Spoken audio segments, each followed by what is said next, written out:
Okay, so now that I just see that the government's involved, I don't know what to say. I am so disappointed. I wanted to be a politician. That's why I was chosen for this. Originally, when I started taking Adderall, I was trading on the stock market. I sat in front of my computer with the medical marijuana stocks and realized I could make 100 million, 200 million, 500 million, $1 billion if I wanted to because it was about 5,000% profit margin. And I settled on $50 million because I wanted to be for my own political campaign and not be a bot politician. And that was how this all started. And that's why I was selected for this. I'm very ashamed of the government. Doesn't the Charter of Rights and Freedom mean anything to you? Doesn't the Bill of Rights mean anything to you? Don't the Founding Fathers mean anything to you? Doesn't the Constitution apply or mean anything to you guys? You guys are in government. Those things have to mean something. It's not just words on paper. They are the framework for our society.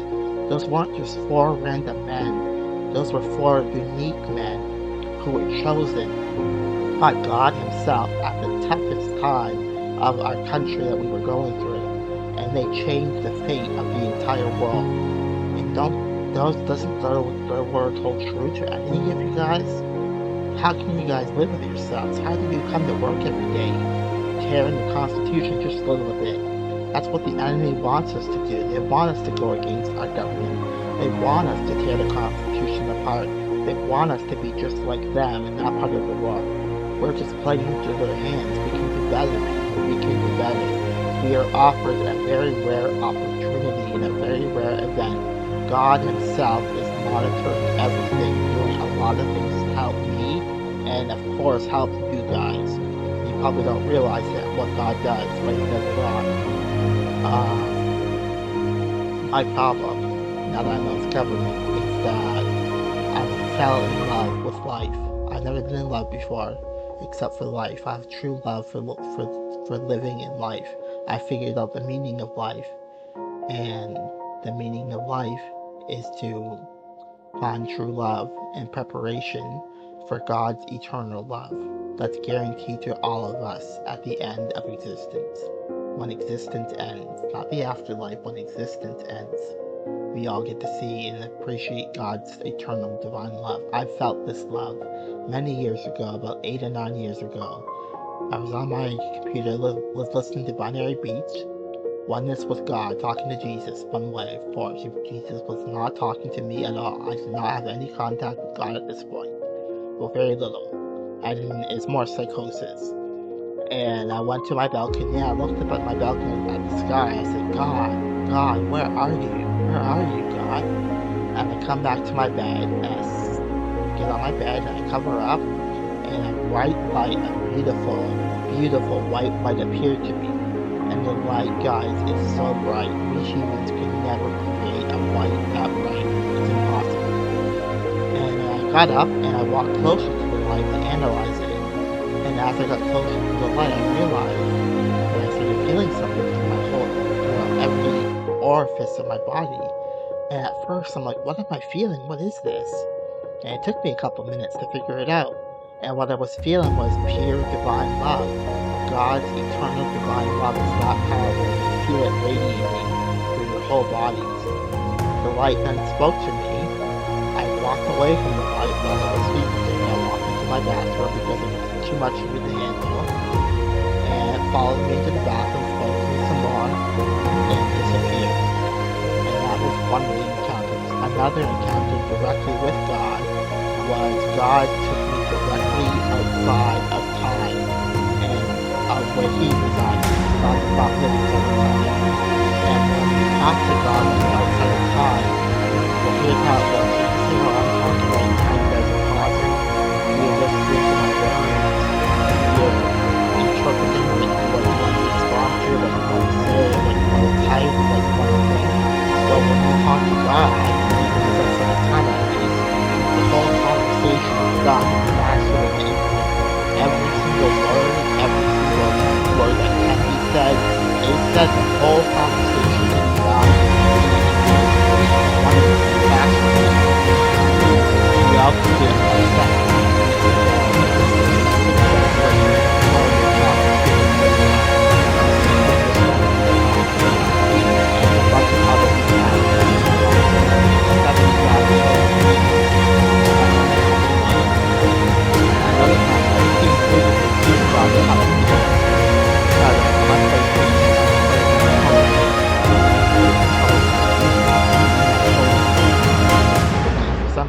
color settings, it lets you access hidden features of coding and stuff. So I inverted the colors of my PlayStation, and my background was the cross, and it turned the cross from being brown to jet black. Immediately, I heard a voice tell me, Josh, go onto your balcony and wait. I go on my balcony, I'm watching the sunset, and all of a sudden, the sun arcs in a nice, perfect arc across the whole entire sky. It rewinds back. I'm like, what the fuck? Am I tripping out or what? And the sun gets to about 12 noon, and then it fizzles. All of its fuel dies out, and it turned into a black hole. And then something blue came out of the black hole, grabbed a cloud, and it made it, I call it divine snow. Everywhere it just started snowing, and it was summertime. I don't know what it was. And it landed on me, and then God came out, and what God looks like, and you can see his perfection in him, is he's made of golden light. He has an aura that does not touch him, but it surrounds him. And the aura looks exactly like the northern lights. It's all wavy and magnetically, and it's golden, different hues of gold.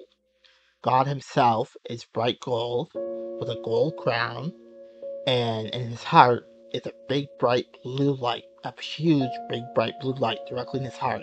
And that light is Jesus Christ, because it says in the Bible, the Father and the Son move as one. And that's because Jesus Christ is literally attached to God's own heart. And God, he just came in there, floated by me for a couple of minutes, and then left. He didn't say a word to me. Nothing weird happened. A little bit of reality bending stuff happened. Very minor stuff. And that was another encounter. And another encounter is I use a program called Soft Ether, and I made a custom VPN server. So the Bible, I went to the Bible's website, the official Bible's website, and I got its DNS address, and I made it so that my internet traffic went through Soft Ether's VPN of the Bible's DNS address. Then the connection would go to me.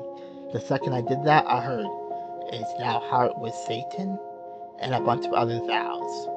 And that's because I've been talking to Satan, trying to work with him and trying to help him not be cast into eternal flame, not because I'm some Satanist or because I worship Satan, and I definitely do not. I worship God, only God. But if I can help Satan, I will definitely do that. And believe it or not, Satan is chained. Him and God actually talk. Unbelievable. I can't believe it myself. I don't expect you guys to believe it. It's designed for you guys not to believe it, so don't worry about it. Then it won't offend me anyways. And Satan changed.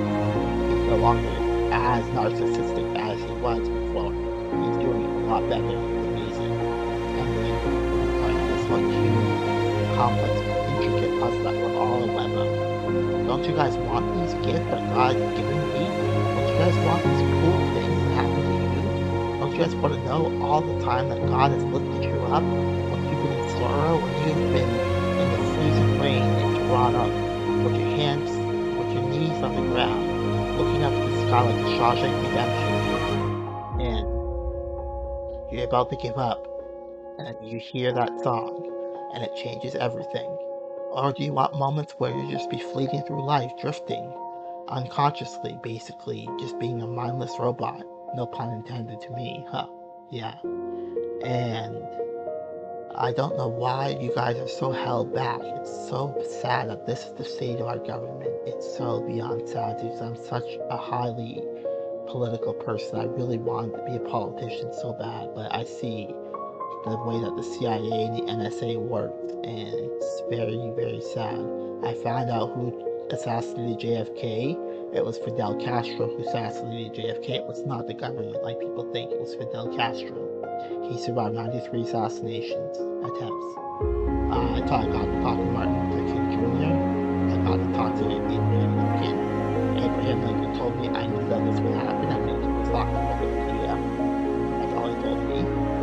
And many of other cool things. Don't you guys want these cool gifts? We're all part of the same divine family. But you guys are rejecting your family for thrones and for mistrust and avoidance and all these terrible, terrible emotions that you should be feeling if you're living the light of life. That's what it's all about, is living in the light of life. Your goal in life is to live for the light, by the life, with the goal of becoming the light. To live for the light, as the right with the goal of becoming the right.